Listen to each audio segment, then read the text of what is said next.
Welcome to new Facebook blog. আসলে গতকালকে আপনাদের সাথে শেয়ার করেছিলাম আমার মেয়ের স্কুলের আসলে পিকনিকের পর্ব।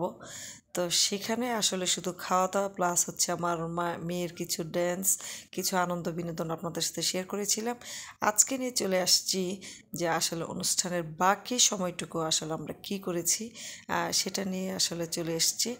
এই যে অলরেডি আমরা খাওয়া দাওয়ার পর পুরাটা আসলে ওর স্কুলের মাঠের মধ্যে ঘুরতেছিলাম। আর আমার মেয়েটা তো খেয়ে দেওয়ার বাসায় ঢুকবে না, এটা হচ্ছে আমার মেয়ের স্কুল।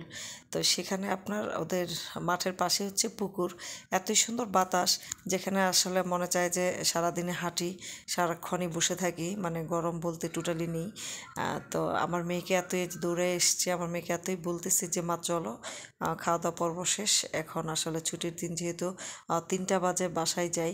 কিন্তু আমার মেয়ের চেহারা দেখেই আপনারা সবাই বুঝতে পেরেছেন ও আসলে আসবে না, আরও কিছুক্ষণ থাকবে, খেলবে বান্ধবীদের সাথে। এই জন্য ও আসলে এমন দূর, ওকে আসলে রাখাই যায়নি। ও আসলে এই যে দেখতেই পাচ্ছেন ওর বান্ধবীরা অনেক দিন পর ওর বান্ধবীদের পেয়েছে, খেলাধুলার সুযোগ পেয়েছে। কারণ যখন ক্লাস থাকে তখন তো ক্লাসেই আসলে বসে থাকে মিসটা, তত যেহেতু ছোটো এরা তত বের হতে দেয় না। ওই যে এগুলো হচ্ছে ওর বান্ধবীরা।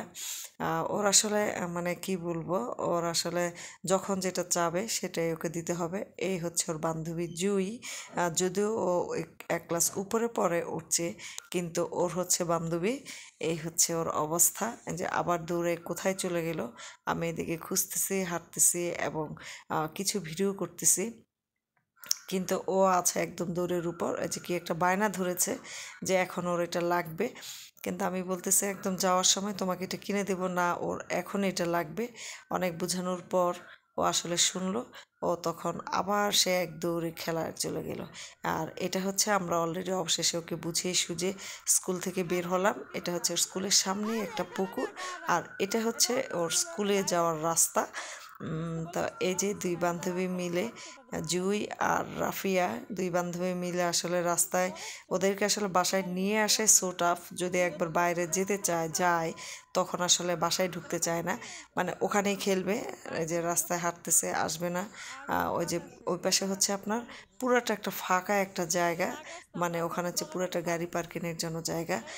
তো ওখানে আসলে এতই খোলামেলা, ও আসলে ওইদিকে গেলে আসতেই চায় না। যেটা আমার এটা হচ্ছে আপনার গাজীপুর সদর হাসপাতালের পিছনের যে রাস্তাটা। আর গাজীপুর জায়গাটা হচ্ছে আসলে অনেক খোলামেলা একটা জায়গা, খোলামেলা একটা শান্ত একটা পরিবেশ আমি বলবো, যেটা আর কি।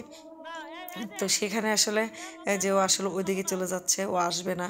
মানে এদিক দিয়ে হচ্ছে এখন ছুটির দিন যেহেতু একটু গাড়ি টাড়ি কম, কিন্তু ও আসলে কিছুই বুঝতেছে না। এই যে মাঝে মধ্যে আমার সাথে রাগ করে এতই দৌড় দিচ্ছে যে ওর সাথে আমি পারতেছি না, পিছনে পিছনে আমি ভিডিও করতেছি আর চলে যাচ্ছি। মানে ওর প্রচুর রাগ, প্রচুর রাগ, যখন যেটা চাবে সেটা ওকে দিতেই হবে। যাই হোক, এভাবে করে টরে ওকে, যে ওর বান্ধবী অনেক বুঝাই সুঝে যে আমরা সোজা রাস্তায় যাব, ও আস্তে আস্তে ওই দিকে চলে যাচ্ছে। ও আরও কিছুক্ষণ, তার মানে হচ্ছে আরও কিছুক্ষণ থাকবে, আরও কিছুক্ষণ খেলবে। আর এদিকে আসলে ছুটির দিন সারাদিন কাজ টাজ করে ওর স্কুলে গিয়ে মনে হচ্ছে যে খুবই ক্লান্ত, যে এখন একটু বাসায় আসলে মনে হচ্ছে যে একটু শান্তি পাওয়া যাবে, একটু রেস্ট নেওয়া যাবে। কিন্তু ও তো ছোটো মানুষ, ও আসলে খেলতেই যাবে, ও আসলে কথাই শুনতেছে না। অবশেষে এখানে ওর স্কুলের পাশেই কালেক্টর স্কুল, যেটা আসলে গেটের বাইরে থেকে তালা দেওয়া, পুরাটাই তালা দেওয়া, গেট বন্ধ। আসলে বাইরে থেকে আপনাদের স্কুলের পরিবেশটা দেখানোর চেষ্টা করতেছিলাম। মানে এই স্কুল হচ্ছে ক্লাস 3 থেকে, এখন দেখা যাক, যেহেতু এখানে ক্লাস 1 2 একদম ছোট ক্লাস থেকে নাই, তাই ওকে এখানে আসলে ভর্তি করাতে পারিনি। দেখা যাক আগামী বছরে কি হয়। ও হচ্ছে সবেমাত্র কেজিতে। মানে এই কালেক্টর স্কুলের পরিবেশটা আসলে খুবই ভালো, চারপাশে একদম বাউন্ডারি দেওয়া, গেট দেওয়া, মানে খুব সুন্দর একটা পরিবেশ। মানে ভিতরের পরিবেশটা খুবই ভালো আর কি।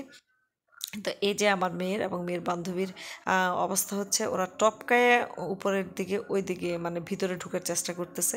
আর আমি বারবার নিষেধ করতেছি যে কেউ যদি দেখে দারোয়ান টারোয়ান সমস্যা আছে, কিন্তু ওরা কোনো কথাই শুনতেছে না। ওই দুইজনই আসলে এতই ট্রাই করতেছে, এই যে একজন একদম বুদ্ধি শিখিয়ে দিচ্ছে কিভাবে উঠবে উপরে। যে আমার মেয়েও আস্তে আস্তে ট্রাই করতেছে উপরে উঠতে পারে কিনা। তো তো সেটার জন্যে অবশেষে ট্রাই করছে। এই যে আমার মেয়ের অবস্থা খেলে দেখেন, মানে এতই দুষ্ট যেটা আসলে চিন্তাই করা যায় না, দুইজন একই অবস্থা। এই যে ও তালা খুলতেছে, তালা খোলার চেষ্টা করতেছে, ওখানে যাচ্ছে। মোট কথা ওরা হচ্ছে ওই কালেক্টর স্কুলের ভিতরে ঢুকবে, এমন একটা অবস্থা আর কি। তো ওদেরকে আসলে কোনোভাবেই মানানো যাচ্ছে না যে চলো বাসায় যাই বাসায় যাই, না একটু একটু হাঁটবে আর একটু একটু আপনার দাঁড়িয়ে থাকবে, মানে ছোট মানুষ হলে যা হয় আর কি। ওরা বারবারই একই কাজ করতেছে। এই যে একজন ধরে দাঁড়ায় আছে, এই যে আমি চিল্লাচ্ছি আসো আসো, না ওরা আসবে না, ওরা আরও কিছুক্ষণ থাকবে খেলবে। এই যে একজন আবার কি হয়েছে, রাগ করেছে কিসের জন্য। তা দুজনের মধ্যে আসলে রাগ অভিমান সবসময় থাকে। আর এদিকে হচ্ছে কিছু ফুলের গাঁদা ফুলগুলো দেখতে আপনার এত সুন্দর লাগতেছে, প্রত্যেকটা গাছে আসলে ফুল ফুটেছে। আজ এই পর্যন্তই, ধন্যবাদ সবাইকে। প্লিজ সবাই আমার ব্লগটিতে ফলো দিবেন, ধন্যবাদ সবাইকে।